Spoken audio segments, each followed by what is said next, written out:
और देखिए इस वक्त की बड़ी खबर, मध्य प्रदेश में थोड़ी ही देर में वोटिंग की प्रक्रिया शुरू होगी। थोड़ी ही देर में वोटिंग शुरू होने वाली सभी 230 सीटों के ऊपर मध्य प्रदेश में अब से थोड़ी देर बाद वोटिंग शुरू होगी। शाम 6 बजे तक वोट्स डाले जाएंगे और विधानसभा चुनाव ईवीएम में कैद होगी 2533 उम्मीदवारों की किस्मत, जिसके लिए सभी जगहों पर सुरक्षा के चाक चौबंद कर लिए गए हैं। 5.5 करोड़ से ज्यादा वोटर्स डालेंगे अपने वोट। और देखिए मध्य प्रदेश में थोड़ी ही देर में वोटिंग की प्रक्रिया शुरू होगी और इस बीच कांग्रेस और बीजेपी के बीच में कड़ी टक्कर देखने को मिल रही है मध्य प्रदेश में, जहां पर एक तरफ कमलनाथ एड़ी चोटी का जोर लगाते हुए नजर आ रहे हैं, वहीं सीएम शिवराज सिंह चौहान भी अपनी सत्ता को बचाते हुए नजर आए। आरोप प्रत्यारोप का दौर देखने को मिला, चुनावी जनसभाएं देखने को मिली, स्टार प्रचारकों का प्रचार देखने को मिला।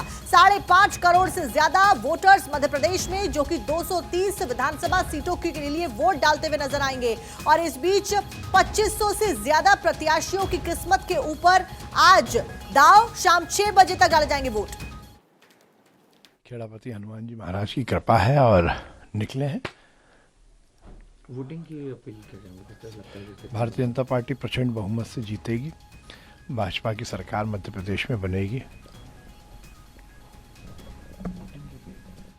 तो देखिए बीजेपी के अपने वादे और अपने दावे, इस बीच बीजेपी जहां ये दावा कर रही है कि भारी बहुमत के साथ बीजेपी एक बार फिर से सत्ता पर काबिज होगी, वहीं कांग्रेस भी एड़ी चोटी का जोर लगाते हुए सभी स्टार प्रचारकों को मैदान में उतारते हुए नजर आई। इस बीच कई सारी चुनावी जनसभाएं हुई। 5.5 करोड़ से ज्यादा वोटर्स हैं मध्य प्रदेश में, जो कि आज वोट डालते हुए नजर आएंगे। अब से कुछ ही देर में वोटिंग की प्रक्रिया शुरू होगी। उससे पहले बड़ी संख्या में, हजारों और लाखों की संख्या में यहां पर सुरक्षा बल के जवानों को तैनात किया गया है, जो कि सुरक्षा व्यवस्था के ख्याल रखते हुए नजर आ रहे हैं। फिलहाल मध्य प्रदेश में विधानसभा चुनाव 2023 में दिग्गजों की टक्कर के बारे में अगर बात करें तो दतिया में नरोत्तम मिश्रा वर्सेस राजेंद्र भारती आपको नजर आएंगे। वो वीआईपी सीट से। बुधनी की बात करें तो सीएम शिवराज सिंह चौहान विक्रम मस्ताल के अगेंस्ट में यहां पर चुनाव लड़ते हुए नजर आएंगे। वहीं छिंदवाड़ा में विवेक बंटी साहू और वहीं कांग्रेस से कमलनाथ चुनावी मैदान में नजर आ रहे हैं। बालाघाट की बात करें तो गौरीशंकर बिसेन वर्सेस अनुबा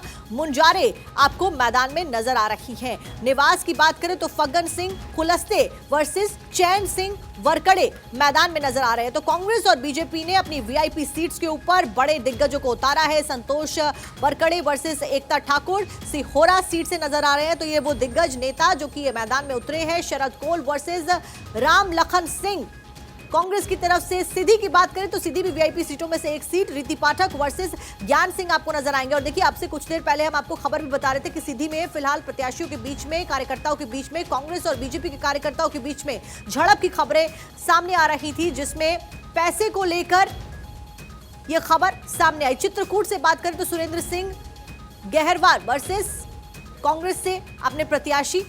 तो ये तमाम वो दिग्गज नेता जो कि टकराते हुए नजर आ रहे हैं बीजेपी और कांग्रेस की तरफ से। और देखिए दोनों ही पार्टियां शुरू से अपना पूरा एड़ी चोटी का जोर लगाती हुई नजर आ रही हैं। कई सारे मुद्दे मध्य प्रदेश में बुनाए गए, आरोप प्रत्यारोप का दौर हमने देखा, जनसभाएं हमने देखी।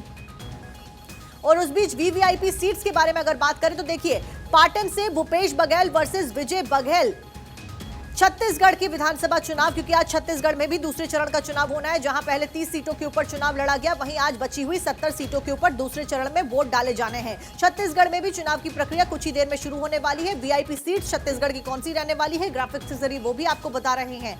और उस बीच नवागढ़ से कौन उतरने वाला है आपको वो भी बता रहे हैं। बीजेपी और कांग्रेस ने दोनों ने ही यहां पर भी अपने बड़े नेताओं को मैदान में उतारा है। स्टार प्रचारकों की लंबी झड़ी यहां पर देखने को मिली, जहां पर खुद प्रधानमंत्री नरेंद्र मोदी और बीजेपी के बड़े दिग्गज नेता कमान संभालते हुए नजर आए।